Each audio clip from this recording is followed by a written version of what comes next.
So, ladies and gentlemen, today in Screenshots, we're going to look at what I consider a ghost western. Now, it was the highest grossing western in the 1980s, starring the incomparable Clint Eastwood, who directed and started it, and he cast most of the people in the movies, including friends and colleagues. It's a story of the Pale Rider. Now, in the movie, the Pale Rider is a reference to the four horsemen of the apocalypse as the rider of the pale horse's death. Now, as it carries on, there's a snowy mountain town of Eastwood, California, which are trying to push out tin panners that are trying to battle the big-time miner Coy LaHood from getting the value of their prospecting. Now, they are threatening many people that are panning, including a young woman and her dog, and unfortunately the young woman's dog gets shot by these goons who are basically trying to put pressure on her and her family and other prospectors to leave. As the character played by the beautiful Sidney Penny prays for redemption for a vehicle, the thunder rolls, and a stranger played by Clint Eastwood rides down the slopes. Now, he looks at first like a minister or a priest, and the people he's trying to help start calling him preacher because there's no other name for him. Now, as the movie goes on, we found out that Megan's mother, Sarah, is being courted by Hull Baird, played by the excellent Michael Marty. And when Hull goes into town to pick up supplies, four of the same thugs begin to beat him with axe staves, and he's eventually rescued by the stranger. And he has a quick positive relationship with the stranger because the preacher is basically there. We really don't know why he's there. We don't know if he's been called from his grave to support the people that's there, or he could be a person that just shows up that happens to know what's going on. Now, as the movie goes along, is your typical good guys versus bad guys trope in a western. Eastwood's character can be best described as a kind of a first cousin to the character he played in High Plains Drifter, which also has a ghost or what they call a revenge motif, where High Plains Drifter was a little bit more specific as to who the High Plains Drifter was and why he showed back up in the town. With Pale Rider is kept very open. We know there's many biblical references. There's a visual reference in the movie to several bullet wounds in his back, which, as you know, from the Old West, if you took bullet wounds like that, you wouldn't survive. So it's basically left open as to why the Pale Rider shows up.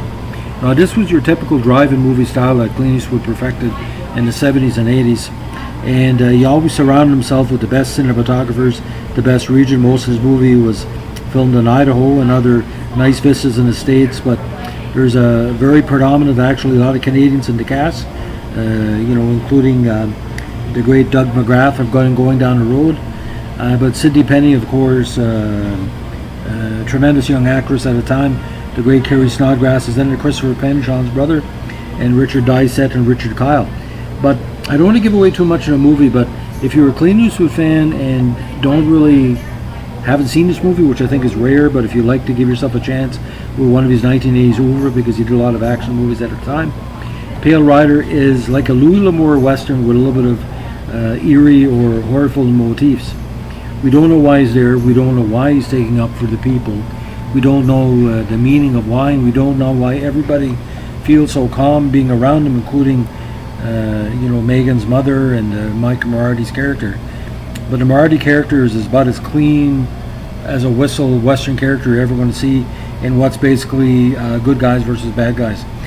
Now, John Wayne wasn't alive to basically comment on his movie, but he did. You probably say, "Hey, Clint, you did a really good job." There's a lot going on here. It's very subtle, but it's very dramatic at the same time. And the end shootout where they call in these independent sheriffs or what they call strongmen to defend the rights of the cruel runner of the town against people like the Clint Eastwood character is quite interesting because it has one of the best lines in Western history. I don't want to give away too much, but you'll see when you get to it.